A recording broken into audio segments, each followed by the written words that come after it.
आज पाकिस्तान समेत दुनिया के ज्यादातर मुल्कों में अवाम जरूरी अशिया की कीमतों में इजाफे से परेशान हैं। यहाँ तक कि जर्मनी और यूरोप के दीगर मुल्कों में भी रोजमर्रा इस्तेमाल और सर्विसेज की कीमतों में इजाफा हुआ है और लोगों की कुव्वत खरीद मुतासिर हुई है, या दूसरे लफ्जों में अफरात ज़र बढ़ गया है। लेकिन ये अफरात ज़र आखिर है क्या और इसकी वजह क्या होती है? 1923 में जर्मनों को एक अंडा खरीदने के लिए 320 बिलियन मार्क अदा करना पड़ते थे और ट्राम के टिकट के लिए 50 अरब मार्क। करेंसी इतनी बेकदर हो चुकी थी कि लोग इसे वॉलपेपर के तौर पर इस्तेमाल करते थे। कैश के अंबार मगर खरीदने वाले गायब। एक अमेरिकी डॉलर की कीमत 4 खरब मार्क। ये 1920 की दहाई के आगाज में जर्मनी में मौजूद हाइपर इन्फ्लेशन का उरूज था। कुछ लोगों का कहना है कि इसके असरात आज भी इस मुल्क में मौजूद हैं। मगर इन्फ्लेशन या अफरात ज़र हमेशा ही इतने उरूज पर नहीं जाता। भले ये मामूली हो, निस्बतन ज्यादा हो या बहुत ही ज्यादा, इसके पीछे कारफरमा उसूल हमेशा एक ही रहता है। इन्फ्लेशन लातिनी जबान का लफ्ज है जिसका मतलब है फूलना। कीमतों में इजाफा मार्केट में गर्दिश करती कैश की मिकदार में इजाफे का सबब बनता है और कंज्यूमर को उतनी ही रकम के इवज कम चीज मिलती है।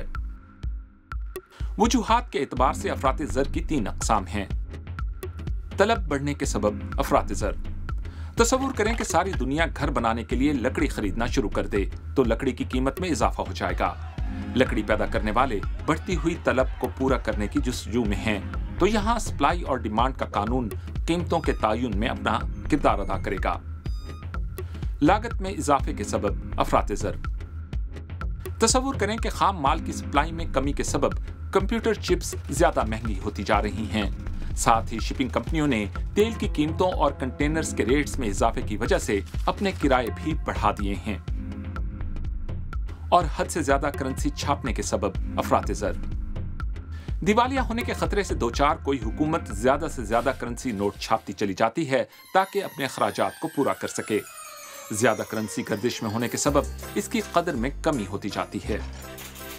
अफरात ज़र की शरह कंज्यूमर प्राइस इंडेक्स के जरिए मापी जाती है, जो अशिया सर्फ की कीमतों और सर्विसेज का माहाना बुनियादों पर मवाजना है, और इन्फ्लेशन रेट इन कीमतों में फर्क का पैमाना।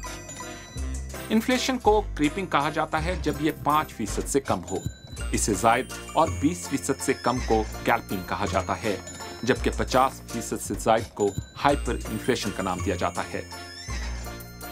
यूरोप इस वक्त तो बहुत ज्यादा इन्फ्लेशन के खतरे का शिकार नहीं है, लेकिन ये भी दुरुस्त है कि इसे 2% तक महदूद रखने का हदफ हासिल नहीं किया जा सका। यूरोपीय मरकजी बैंक का कहना है कि ये एक आर्जी मसला है।